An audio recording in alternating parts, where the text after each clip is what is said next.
예산을 맡길 수 있겠습니까?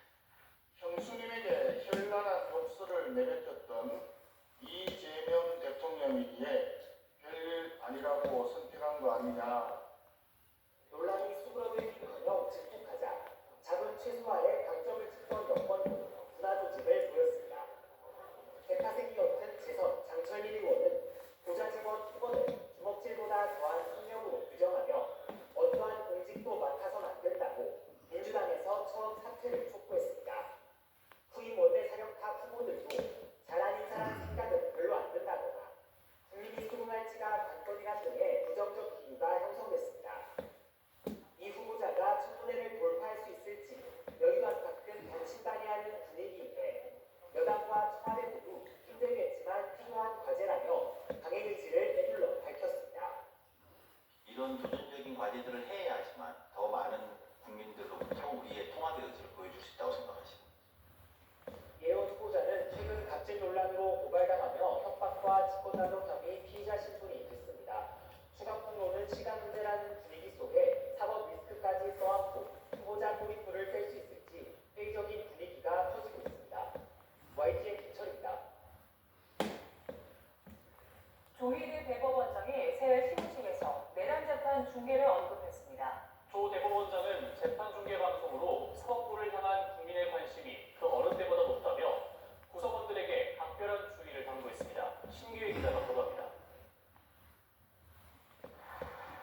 2026년 새해를 맞아 열린 대법원 시무식. 조희대 대법원장은 사법부 구성원들을 향해 말과 행동을 각별히 유의해달라고 당부했습니다. 재판 진행 과정에 대한 중계 방송까지 도입되어 지금처럼 우리의 말 한마디, 행동 하나에 국민들의 모든 눈과 귀가 집중되었던 적은 드뭅니다. 내란 특검법의 재판 중대 규정으로 지난해 법정 모습이 가감없이 공개됐는데 영상의 파급력이 큰 만큼 내부 분위기를 다잡고 가는 차원으로 풀이됩니다. 조 대법원장은 재판 진행은 물론 법원의 서비스 제공 전반에도 만전을 기해달라고 주문했습니다. 작은 어린 하나에도 유의하여 불필요한 오해를 초래하거나 사법부의 권위와 독립을 스스로 훼손하는 일이 없도록 비상계엄 여파로 지난해 탄핵 심판을 진행한 헌법재판소 시무식에서는 국민 신뢰가 주요 키워드로 제시됐습니다. 저는 비록 그 엄중한 시기에 한 시민으로서 헌법재판소의 밖에서 이를 지켜보아야 했지만 헌법재판소를 향한 국민의 기대와 욕구가 얼마나 크고 절실한지 생생하게 느낄 수 있었습니다. 김상환 헌재소장은 탄핵 심판이 헌법의 가치를 성찰하는 계기가 됐다며 앞으로도 국민의 신뢰를 받기 위해선 헌법재판의 투명성과 접근성을 높여야 한다고 강조했습니다.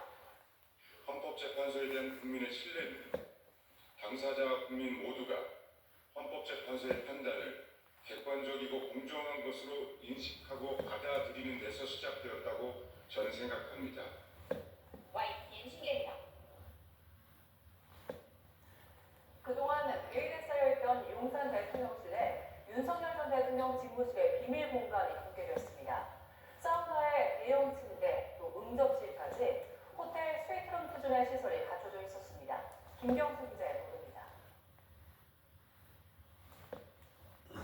옛 용산 대통령실 2층 윤석열 전 대통령 집무실 뒤에 마련된 내실입니다.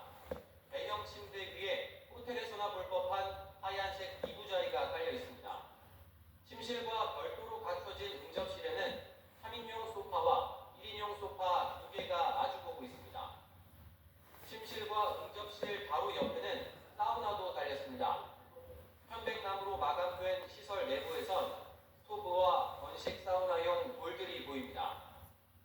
벽면에는 TV 모니터도 설치되어 있는데 사우나를 하며 TV를 시청했을 것으로 추정됩니다.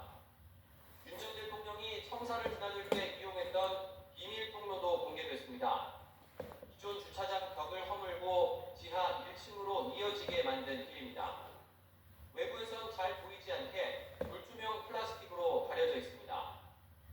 이 통로가 완공된 건 지난 2022년 11월 23일 윤 전 대통령이 출근길에 기자들의 질문을 받던 도어 스태핑을 전격 중단한 날로부터 이틀 뒤입니다. 일각에선 지각 출근 의혹 등이 제기돼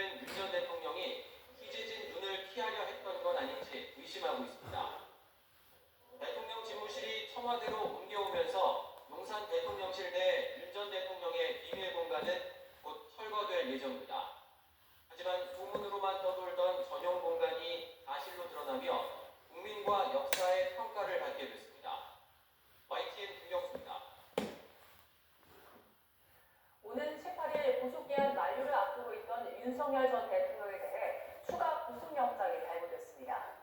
서울중앙지방법원은 일반인적 혐의를 받는 윤석열 전 대통령에 대해 증거를 인멸할 우려가 있다며 구속영장을 발부했습니다. 이에 따라 윤 전 대통령은 최대 6개월 동안 더 구속된 상태로 재판을 받게 되는데 추가 구속영장 기한이 만료되기 전에 체포 방해 혐의와 내란 우두머리 혐의 사건 선고가 나올 걸로 전망됩니다. 이에 대해 윤 전 대통령 측은 자판기 영장이라며 강하게 반발했습니다. 윤 전 대통령 측은 어제 이번 영장은 범죄에 따른 구속이 아니라 구속을 전제로 사유를 상호적으로 자동 완성한 거라며 이같이 밝혔습니다.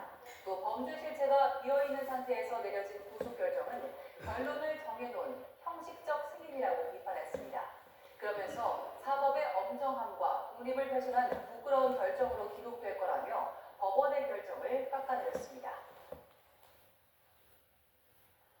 지난 월요일 민중기 특검팀이 수사 결과를 발표하면서 윤석열 전 대통령 보고를 정점으로 하는 3대 특검이 모두 마무리됐습니다.